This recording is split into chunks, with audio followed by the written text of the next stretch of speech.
Marjorie Taylor Greene just went nuclear on Donald Trump. We already know she took the gloves off since she resigned from Congress. She has made it her mission to go after and expose Donald Trump for the traitor that he really is after turning against her and kicking her out of MAGA.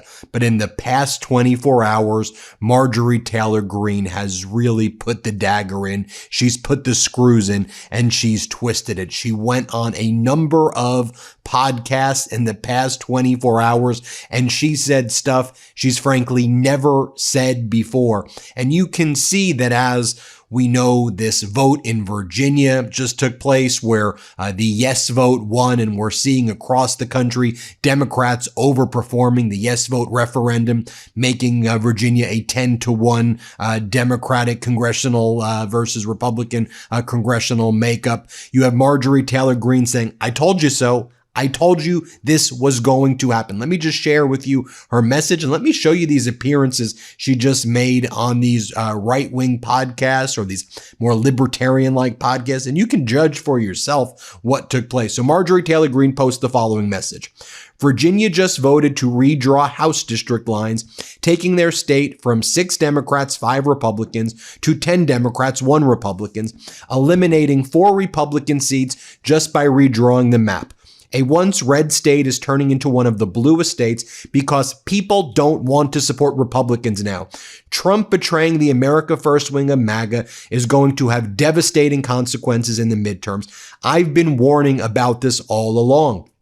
No more foreign wars and regime change. He started a war in Iran, lowering inflation and cost of living. His war is increasing inflation in gas and diesel, and it's just starting. Released the Epstein files. He fought it and called it a hoax, are some of the top issues that has caused a revolt on the right and a mass exodus of America Trump voters. Pause there. Remember when I was doing the videos, mass exodus of Trump voters? Got Marjorie Taylor Greene saying it right now. She goes on to say, add on the betrayals to the MAGA wing, the Make America Healthy Again wing, and it gets even worse. But it's not just Trump, it's the Republicans in the House and Senate too. They love the donations and the parties and the praise they get from the big donors and the lobbyists representing the big corporations. There won't be accountability. They will not drain the swamp, and Trump is not your retribution. It's a tough pill to swallow, but open up your eyes and look at the facts and take note of their actions. Stop lapping up their meaningless words. Our loved military is once again fighting in the Middle East. Your money is paying for Israel's war. And once again, people will suffer and die. Then she went on the Shannon Joy podcast, and she was not holding back on this podcast. And she said that Donald Trump and MAGA and his MAGA movement were taking advantage of most of the donors. They favored all of the rich donors. And she said Donald Trump has been exploiting his base. Listen to what she says here. Play this clip. Mm-hmm. So Big Pharma was easy for him. The military industrial complex loves Donald Trump. Why? Because he talks Congress into funding the biggest military budgets you've ever seen. And he wants $1.5 trillion on the next one. So, right. Of course, so he had all these groups. So I'm describing, sorry, I'm being long-winded, but no, keep going, because you're naming all of the money pots. APAC, yes. Tech Bros, Big Pharma, the military industrial complex, big banksters, right? Like all of the criminals who have always controlled presidents throughout history, all coalescing around Donald Trump. And he just sold out. He made the deal, art of the deal. That was his art of the deal. So for what did Trump do? He said, what did he want? What was the exchange? He wanted to be president again. Mm-hmm. That's what his pride is enormous. He's naming rights. Yeah, he wanted it all to be in the limelight. He wants to stand in the center arena. He wants it. He wants the golden statues. He wants his name everywhere. That's what he received. But what he had to give away was, I'll give you what you want. And he's done it. And you literally, if you open your eyes and look at his actions, he's literally delivering for all the people that funded him the most. He's not delivering for you. You guys received an annoying amount of text messages that said, "My father is disappointed in you. Why haven't we heard from you?" Abusive. Demanding your money, emails 20 a day, is crap in the mail. You got berated constantly to donate your $10, your $50, your $100. You might have even wrote $1,000 check. That's what you guys got. But the big donors, they got to go to the Mar-a-Lago parties, and they still get to go. They get to go to the White House. They have lunches and dinners. For the love of God, look at the people that came in and had dinner with the president. They're the people that censored you. And here, Marjorie Taylor Greene then talks on the Shannon Joy Show about Donald Trump specifically being involved in the Epstein cover-up, and she reveals more information than she's ever shared about just how directly Donald Trump has been involved in covering up the Epstein files. Now, we know that she's talked about that Donald Trump has said to her, "You're going to hurt my friends, you're going to hurt my friends," but she adds some additional information right here on this Shannon Joy Show. Play this clip. We started moving into the Epstein files, and everyone remembers that battle. That was the biggest battle on the planet, like the hardest thing to accomplish. Yeah. And he had his administration, the White House, telling the Speaker and Leader Thune, so Speaker Johnson and Leader Thune, stop this. Do not pass any resolution to release the Epstein files. He told Pam Bondi at the DOJ, no matter what you think of Pam Bondi, he flat out told her, do not release the Epstein files. He was blocking everybody. It was all him, because there's a huge narrative out there that it's all Pam Bondi's fault. That they want to make it Pam Bondi. Undermining him. You're saying that, to your knowledge, he was driving this bus. Trump drove the bus to suppress the Epstein files, according to what you witnessed. I know he did. And I don't have any knowledge of him and Pam Bondi's personal conversations, but I know he was telling everyone not to release the files. And his reasoning is people are going to get hurt, is what he said. He kept saying that. He was publicly saying it's a Democrat hoax. It's a Democrat hoax, blah, blah. He was saying all this stuff and shaming people. But behind the scenes, he was telling all of us, he was telling Mike Johnson, he's telling everybody, telling Pam Bondi, people are going to get hurt. And who he was talking about, what he told me on the phone, our final conversation, when he had really had it with me, because I wouldn't take my name off the discharge petition. Good for you. And I was publicly saying over and over again, release the Epstein files. He told me, he said, my friends will get hurt. So he's talking about his friends. He told me, people Marjorie, people at Mar-a-Lago, they're going to get hurt. And I said, people have already gotten hurt. There's over 1,000 women that have been raped by Jeffrey Epstein and are accusing others. And they've told the FBI, they've told the police, they have been trying for years to get justice for this. Right. I was like, people already have been hurt. I've become completely obsessed with Ridge lately because they actually solved the tangled mess problem that drives me crazy. Honestly, it should be illegal that every device we own, phones, headphones, watches, you name it, requires a different charging cord. We have AI robots doing our chores now, yet we're still traveling with 5 different cables knotted up at the bottom of our bags just to keep our tech alive. Those days are officially over thanks to Ridge. Just like they revolutionized the wallet, they've now changed the game for portable charging with their 5-in-1 travel power bank. This thing has built-in cables so you can charge everything at once with just one device and 0 extra cords. It features MagSafe wireless charging, an Apple Watch charger, Lightning and USB-C, every way you need to power up in one premium durable device. You're getting 20 watts of power for fast charging and a 10,000 mAh capacity, which is about 3 full phone charges in your pocket. Plus, with the newest iPhone having just dropped, you need a power bank that actually keeps up with that hardware. Like everything Ridge makes, it's built to last with a lifetime warranty and a 99-day risk-free trial. It's one thing to pack and 5 ways to power. You can find Ridge's power bank at Best Buy, or our listeners can get 10% off at ridge.com by using code Meidas at checkout. Just head to ridge.com and use code Meidas and you're all set. After your purchase, they'll ask where you heard about them. Please support our show and let them know that MeidasTouch sent you. But you see, Marjorie Taylor Greene wasn't done yet. She then went on the Ben Swann podcast. And here's what she had to say on the Ben Swann podcast. Let's play this clip.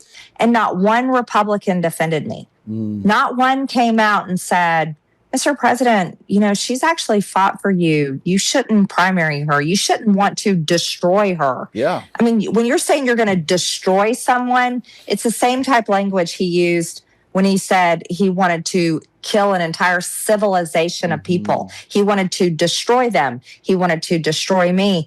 And then there were, right after this all happened, there were really bad death threats that came in. And there was some death threats that came in on my son in particular. And I texted many people in the administration, Susie Wiles, James Blair, Kash Patel, J.D. Vance, and I texted the president himself, and I sent him pictures of the death threats, and it referred to the president's words about me. The death threat came because of the president's words. And he was very nasty to me in his text messages back. I've saved them. And no one can question me on this. But he was very nasty to me. He blamed me, basically saying that if my son were killed, it'd be my fault. This is all your fault. And I was like, we all said we were going to release the Epstein files. This was a campaign promise. Yeah. This should not be a fight. My son should not be threatened, his life. And then the president should not be telling me it's my fault. And then there should be, where's the Republican men? Where were the men standing up and defending me? And there were none. There were zero. And then, so again, I'll go back to this. Not Marjorie Taylor Greene's no votes stopped nothing. Nothing. Yeah. So is it worth my son's life? Is it worth my life? Is it worth staying in Congress, beating my head on the wall every single day? No, I decided for the good of my district, I don't want my district to go through this. I resigned, and I said, I'll keep talking. I'll tell all the American people everything I can possibly tell them about the system, because the system is a failed system. And you don't have a couple of members of Congress that are going to fix it for you. You need several hundred members of Congress to fix it for you. But Marjorie Taylor Greene wasn't done yet. She then went back on social media and posted the following message.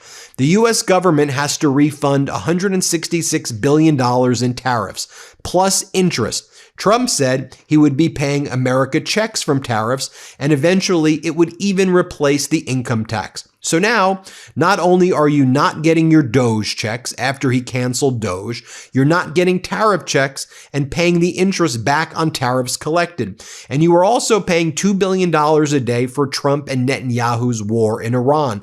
And you are paying on average $4 per gallon gas, and inflation is rising again.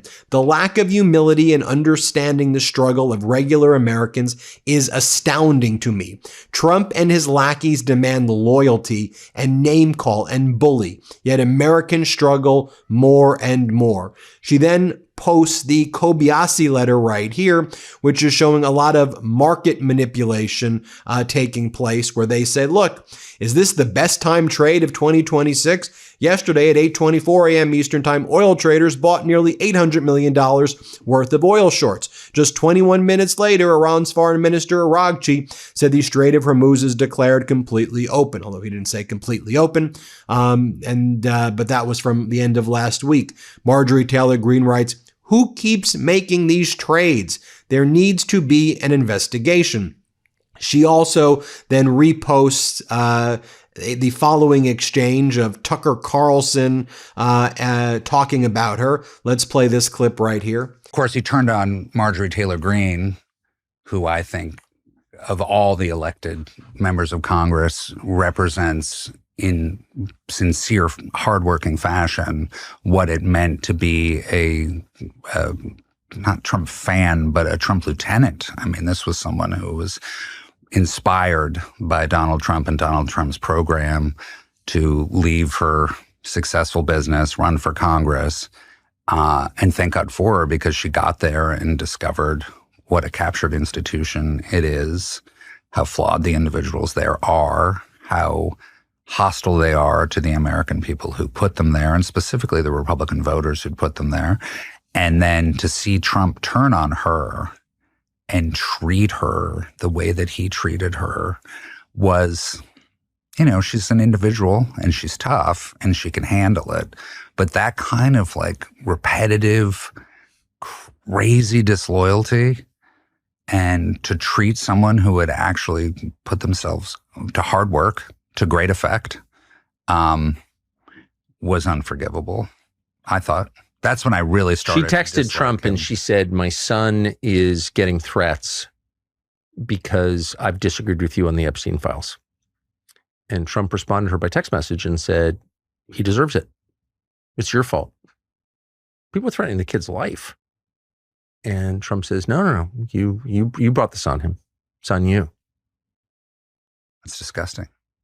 It's outrageous. And folks, it's not just Marjorie Taylor Greene. This is what the right wing's saying right now. I mean, you got Megyn Kelly saying the following. Play this clip. Axios reporting today that Trump is bored of this war and wants it over. Whatever. You know, maybe it wasn't the best thing to start if you didn't have the patience to actually see it through. That's what his supporters of the war might say. I mean, those of us who have been against it from the beginning would like to see it wrapped up, whether it's out of boredom or not. It's really too bad that the cost of American lives isn't the motivator. It's just that Trump has moved on to other things because he has the attention span of a gnat. You have Theo Von, the podcaster who helped uplift Donald Trump in 2024. He's saying the following. Here, play this clip. And what American is this helping? Besides the war, the industrial war complex, what American, what hard work, what guy who's trying to take care of his family, or a single mother who's a nurse who's going to work and has to get home and get to her kid's ball game and has to be both parents. What farmer is this helping? What regular person is this helping? I just don't know. I don't understand. So yeah, that's what our president's up to, and it's fucking baffling, and it's sick, and it feels like he's just been compromised by Israel, by this dark government over there, and I don't know. It's fucking dark. It's dark. Well, and there you have it, folks. Let me know what you think. Hit subscribe. Let's get to 7 million subscribers, and thanks for watching. Thanks for watching. Be sure to add the MeidasTouch podcast on Apple Podcasts, Spotify, or wherever you get your podcasts for new updates every single day.